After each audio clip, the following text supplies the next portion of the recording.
Bapak,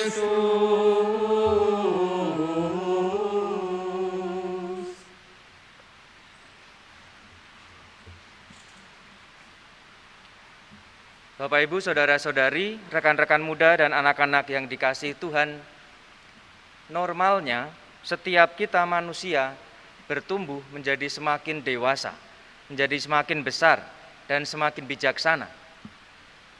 Tetapi saat ini bersamaan dengan itu, Yesus mengingatkan kita bahwa ternyata bersamaan dengan kedewasaan yang sedang kita tempuh, kedewasaan yang sedang kita usahakan dan kita hidupi, kita diajak untuk menjadi seperti anak kecil. Injil hari ini jelas Yesus berbicara tentang berkat-berkat yang diperoleh seseorang apabila dia menerima seorang anak dalam namanya. Dalam Injil-Injil yang lain juga Yesus mengatakan bahwa mengenai para murid untuk menjadi seperti anak kecil. Dengan demikian jelas bahwa dalam proses menjadi dewasa kita mempunyai guru juga selain orang-orang yang pandai dan bijaksana, yaitu anak-anak kecil. Karena dalam diri mereka ada sifat-sifat yang membantu kita untuk menjadi semakin dewasa. Saudara-saudari yang terkasih, dalam Injil yang kita dengarkan hari ini, kita mendengar bahwa setelah Yesus menyampaikan pemberitaan yang kedua tentang penderitaan yang akan dialami, para murid justru memperdebatkan sesuatu yang lain. Mereka memperdebatkan siapa yang terbesar di antara mereka. Di sini Yesus menunjukkan jalan kepada mereka bahwa topik itu harus dilihat kembali. Mereka bukannya menjadi seperti anak kecil seperti yang diminta oleh Yesus, tetapi menjadi kekanak-kanakan dalam hidupnya. Dulu mungkin ketika kita anak-anak sering bertengkar, siapa yang mau menjadi yang paling hebat. Kalau dulu saya SD, ada film namanya Power Rangers. Lalu biasanya yang paling hebat itu yang warnanya merah. Orang rebutan siapa yang menjadi warna merah ketika mereka bermain. Dan akhirnya ada yang berantem hanya karena memilih, saya yang warna merah, saya yang warna hitam, dan lain sebagainya. Hal itu bukan menunjukkan seperti anak kecil, tetapi menunjukkan sifat kekanak-kanakannya. Saudara-saudari yang terkasih, akar dari tindakan-tindakan para rasul itu kiranya adalah kesombongan, dan obatnya adalah kerendahan hati. Maka Yesus menunjukkan jalan kepada mereka, jalan kerendahan hati itu dengan mengatakan,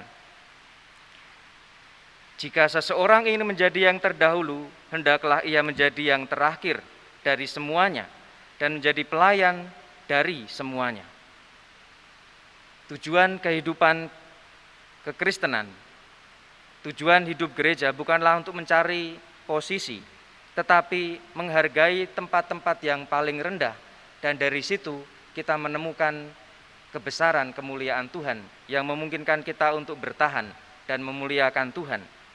Untuk memberikan perhatian kepada mereka yang lemah, yang miskin, tersingkir, dan memerlukan perhatian.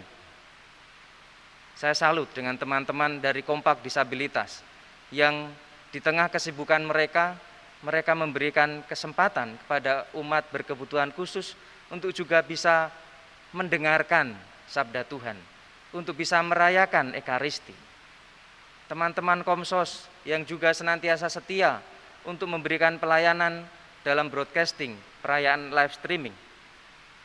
Teman-teman petugas liturgi dan semua pelayan di gereja ini, semua membantu setiap orang untuk dapat memuliakan Tuhan, mengajak setiap orang menemukan Tuhan dalam hidupnya. Pelayanan dalam bahasa Yunani itu diakonos, yang kemudian kita pakai diakon dalam bahasa Indonesia, mempunyai arti yang berlapis-lapis, mulai dari melayani meja, altar, sampai ke bidang-bidang yang lain. Dan lagi, Yesus menekankan bahwa pelayanan pada tingkat tertentu ada di atas otoritas. Artinya, dalam pelayanan seringkali kita harus melawan otoritas demi kebaikan bersama. Tentu dengan kebaikan-kebaikan yang jelas dan pertimbangan-pertimbangan yang masuk akal. Saudara-saudari yang terkasih, untuk bisa menjadi seperti itu, kita memerlukan sifat yang jelas juga. Tadi Yesus mengatakan, ketika mengambil anak kecil dan mengatakan, barang siapa menerima seorang anak kecil seperti ini demi namaku, ia menerima aku. Seperti ini itu apa maksudnya? Seperti ini berarti ketika Yesus mengambil anak itu, menempatkannya di tengah, berarti menjadi fokus dari kehidupan kita, menjadi pusat perhatian. Ketika kita menjadikan Yesus, memanggil Yesus dalam hidup kita, menempatkan dia di tengah, menjadi pusat kehidupan dan pusat perhatian kita, maka apapun yang kita lakukan adalah demi dia yang ada di pusat kehidupan kita itu. Maka kita mengingatkan juga bahwa pelayanan di gereja senantiasa harus berjalan terus dengan menjadikan Yesus di pusat kehidupan kita. Saudara-saudari yang terkasih, hari-hari ini, minggu-minggu ini akan ada pemilihan pengurus wilayah, pengurus lingkungan, dan juga pengajuan nama-nama prodiakon bagi wilayah atau lingkungan yang belum ada.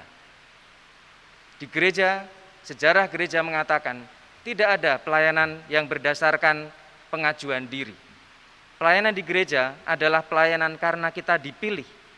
Dipilih berarti kita dipercaya. Dipercaya berarti kita diberkati.